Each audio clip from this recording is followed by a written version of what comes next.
Hey there, guys. All right, today we are back with some more overly sarcastic productions, and this time we're we're back with Blue, and it's history summarized.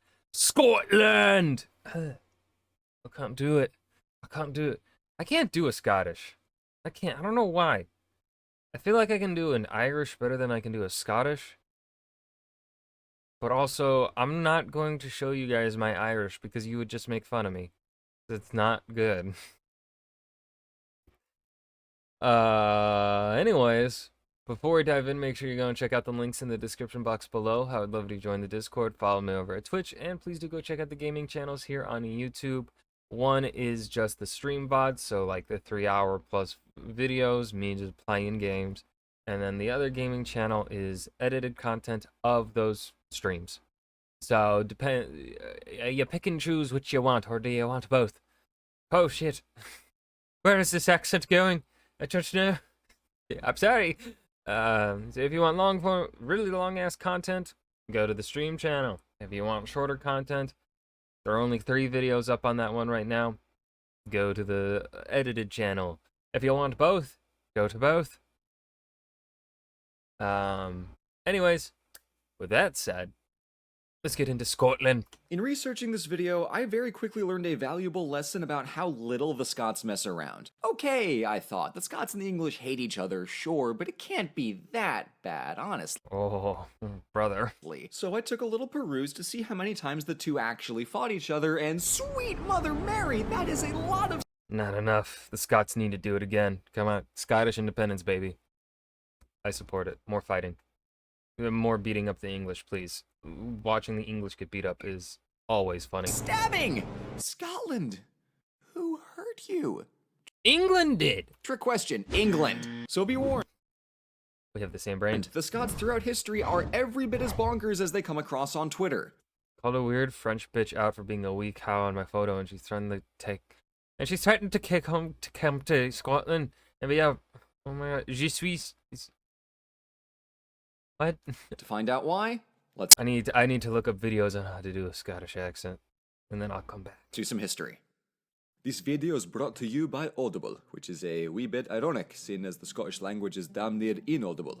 Around 2,000 years ago, Scotland was inhabited by various tribes of Pictish Celts, living up north, herding, and minding their own business. So when the Roman Empire swaggered up to try and conquer them, they gave those Romans a walloping so bad that Emperor Hadrian built a wall just to make sure that nobody ever tried to conquer them again.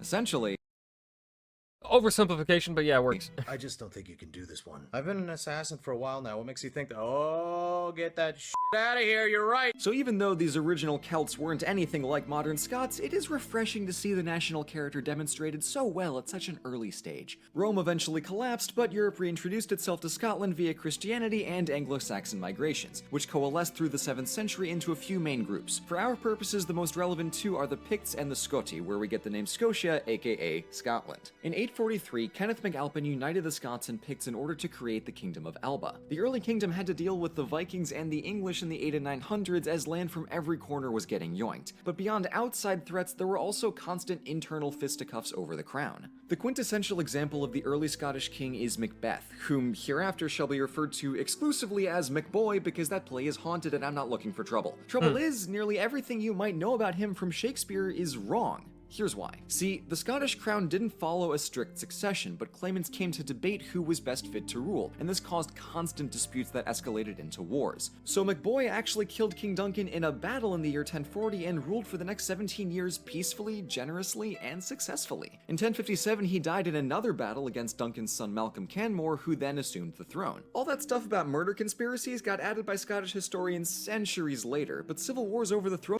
Likely to fit into likely as a way of propaganda for the standard form of monarchical inheritance that we know today, right? Where it goes from father to son down the generations like that, father to child, et cetera, et cetera. And obviously having this as a historical moment can affect the legitimacy of the crown, or at least that my reason that would be how I look at the reasoning for later historians coming in to do it, right? Like, that's seems to be the case in this period with this period of time. Like we see it with how later English historians, especially Victorian era historians, treat Alfred the Great and Anglo-Saxon England. We see a lot of kind of that sort of similar thing where they are taking history, warping it a bit to fit their narratives and to try and add legitimacy to their rule, right? Like Victorian era historians and such would take Alfredian time period history and they would point to certain things and be like, ah, see, Britannia, right there, Britannia, like the early establishments of a Great Britain, which was not at all a thing. Though there was the idea of Bretton-Walda Imperium over the entirety of Britannia, but that's a separate thing from the notion of Great Britain as understood by the Victorians. So, not the same. Throne were already Yeah. a matter of protocol since the kingdom had gotten started. MacBoy's real-life path was actually quite standard. But speaking of wonky royal succession crises, the next decade brought the Norman conquest of England, and William the Conqueror's second son Henry married King Malcolm's daughter. The family relations are confusing now, and they stay that way for the next 1,000 years, so That's just royal families. I'm gonna try to avoid specifics where I can for the sake of my sanity, but the bottom line is that the King of Scotland exchanged notes with his sister, the Queen of England, about culture and statecraft. So in the following 2 centuries, Scotland picked up some Norman tricks, like a central bureaucracy, a church hierarchy, and a curious new language derived from the Norman The accursed hellspawn of French vocabulary and mangled Germanic Gaelic grammar. Yep. French, called Yep. Scots. The native Gaelic was still the dominant language in the Highlands especially, but the lowlands trended slowly towards the customs of their anglicized southern neighbors. The 11 and 1200s saw a steady back and forth between Scotland and England along the borders in Northumbria, but not a whole lot of drama. Until, however, the King of Scotland died in 1286 without a clear heir, and rather than have all 13 possible cousins duke it out the old-fashioned way, they called in the English king to mediate the dispute, which, I don't know, seems like kind of a short-sighted and terrible idea. Unsurprisingly, No, I mean, so here, I think this would be something that kind of harkens back to the idea of Bretton-Walda, which Imperium over Britannia, which was something largely that the English um had from the Anglo-Saxon period. From like Mercia at one point had a Bretton-Walda. Offa, I believe, was the king's name, in which he could largely influence the islands of Britannia in through political means, soft power, hard power. He could perhaps have some influence to a certain degree. Um, Alfred would then have the same thing. We see him apply that to Wales, indirectly to Wales, in a way. His sons, grandsons, or his son and his grandsons do much the same thing. They continue that tradition, and we learn. And so Edward, at this point in time, now of course we're in a period of time here that I don't know too much about. Whether or not the concept of Bretton-Walda was still a practiced idea at this point in time, cannot say on it. I cannot obviously say for certain, but I would, without without really doing any research here, just going off the top of my dome, putting in some educated guesses based upon what I have read. My guess is that while they may not have probably called it Bretton-Walda anymore by this point in time, the concept, the idea, the sort of tradition of some king of Britannia having imperium over the rest of the islands may likely have been a tradition still. Right? May still have been an idea here. And so that's going to be my guess. Part of the reasons why Scotland invited King Edward Longshanks to Scotland to help them decide on the next king. Now, of course, is there the obvious issue of, well, Edward's obviously going to pick the person that is most likely to do what he wants him to do, right? They likely were very well aware of that. They probably felt that Edward was a lesser evil than them just fighting each other. Because also, what we need to look at here is, had Scotland started infighting, that would have made it even easier for Edward to just come in with his armies and take over Scotland directly. Now, of course, Edward comes in and tries to take over Scotland directly later in time, but, doing it this way allows them at least a better fighting chance at it, or whatever, a better chance to resist or just live with it without, a whole bunch of Scots dying, right? That's my perspective.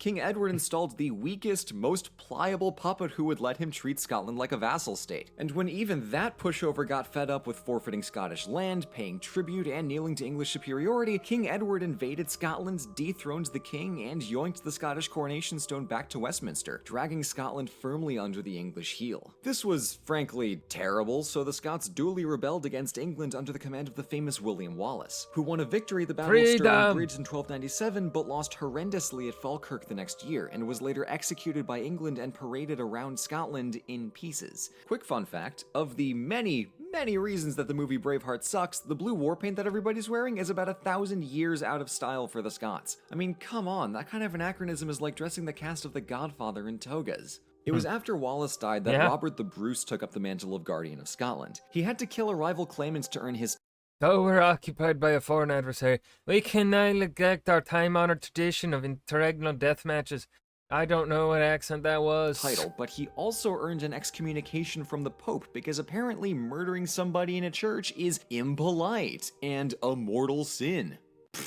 Whatever. He was defeated early by Edward in 1306 and went into hiding for a year before returning to win the Battle of Loudon Hill. From there, he stomped out local rivalries and united Scotland fully against the English at the decisive Battle of Bannockburn in 1314. Though the treaties weren't signed for another 15 years, Robert the Bruce won Scotland 3 centuries of independence in that battle. Quick OS pro tip, skip Braveheart, but watch The Outlaw King. It's I was gonna mention it. It's a good movie. better and way more accurate. And it's got Florence Pugh. And of course Chris Pine. And of course the armor is okay, right? Of course the armor is like a bit over, not properly tailored to them and stuff like that, but it's still good. I still really love this movie. More accurate. So having fulfilled his dreams for his kingdom, Robert died the next year, but this was exceptionally poor timing and really unfortunate in the long run because the throne passed to a series of useless kings from the House of Stuart for the next several decades. Through the 13 and 1400s, Scotland had no real leadership, so the local lords started throwing hands, or more accurately, claymores. In this case, the warring states were actually the dozens of clans scattered across the lowlands and highlands. Mercifully, England had just gotten sucked into the 100 Years' War with France, so Scotland was free to be its own antagonist the way God intended. And although the Stuart clan still held the crown, other families like the Douglas clan were regularly challenging them for land and power. Some progress came with King James I in 1406, who sent 12,000 Scotsmen to fight with France against England in the 100 Years' War, winning big and returning home in a strong position to consolidate many of the clans under his crown and reform the kingdom. Unfortunately, he got assassinated and it was right back to the seesawing balance of power between kings, regents, lords, and clans. Even after James, the Highlanders still largely spoke Gaelic and paid little heed to the culture or politics of the anglicized royal. God, Scotland is so beautiful. Y'all, someone give me a shit ton of money so I can just go to Scotland. Or Wales. Or both. I'll avoid England. I don't want to go to England. England is stinky. Let me go to Wales, Scotland, Ireland. Fuck England. Court in the lowlands. The king could say whatever. No, I'd love to go to like northern England. I want to avoid southern part though. Whatever he wants down in Edinburgh, but unless he personally marches up to Inverness to tell Clan Fraser in person to pay their taxes, it's not gonna happen. And one king even. I want to talk about this. I gotta mention this. There was an opportunity, like this was just a couple months. This was January or February of 2020. You know where I'm already going with this.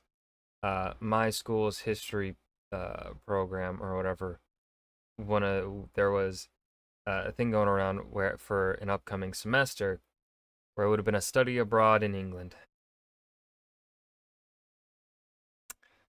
Would have been $5,000, and that's not that just to, you know, and it would have been studying, I think, Oxford.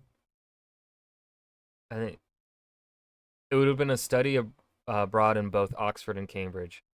I think was the thing. You'd get to go to both or something. At the time, I had the money for it, but I didn't sign up to go for it because I was like, that's a lot of money that'll wipe out my savings. And then COVID happened, so then I didn't go. So obviously that helped me feel better about the decision in not going. But also, it would have been fun. It would have been fun, I think. Especially because, what I wrote my thesis on, y'all. You already know. Tried that, but still nothing happened. It's just all very Game of Thronesy for a couple centuries. And I mean, heck, it's at this time that the War of the Roses is raging on just down the street. And you know what? Since it's just a big mess anyway, I'm gonna speed round through the next 300 years, so bear with me and let's get ready for a game of Monarchy is Volatile! Let's meet our players! One king was really cool and helped reform the government to work for more of Scotland while making Edinburgh into a Renaissance capital of learning and culture. One queen got Nice. the short end of the stick when Scotland's parliament voted to convert to Protestantism while she was on vacation in France, and then she got the shorter end of the stick when England imprisoned her for 2 decades and then executed her. Her Not son nice. played his cards just right and inherited the throne of England from his cousin, the childless Elizabeth, and then became King of England and Scotland. His son was so inconceivably bad at being king that his abuses of power brought England and Scotland into open rebellion for entirely separate reasons, and his reign ended with the British Isles locked in 12 years of civil war before everybody called a do-over and gave the crown back to his son. One king became king because Parliament literally invited him from the Netherlands to replace their current monarch, and then he proceeded to strangle Scottish trading rights. And the last queen on our list tried to be a pal by offering Scotland a national union with England to open up trade avenues in exchange for the bargain price of nearly all of their sovereignty. I'd originally gone way in depth about how all of this stuff went down in my first draft, but then I realized, you know what? Royal politics is dumb and confusing, and I kind of hate it more than anything else in history. So I'm gonna skip through it. Yeah. So I did. One standout event from the mid-1500s is when the King of England tried to drive a wedge between a long-standing alliance between Imagine England using force and underhanded tactics to assert themselves over Scotland. No way, they would never do such a thing. Scotland and France in the hopes to endear Scotland to their southern English neighbors. They did this by pillaging the lowlands and burning Edinburgh to the ground. You may find that this is a bad way to make new friends. The Scots came to call the 7-year campaign the Rough Wooing, as they did not appreciate being bullied into love. That is the funniest name for rough wooing. I love it. And this sentiment persisted This is for why I love centuries, Scotland. way up until the Act of Union in 1707. Scotland was suspicious of the Queen's offer of partnership, and while they'd get one metric British Empire out of the deal in the long run, the immediate result was England deciding they now had a constitutional right to treat Scotland like a colony.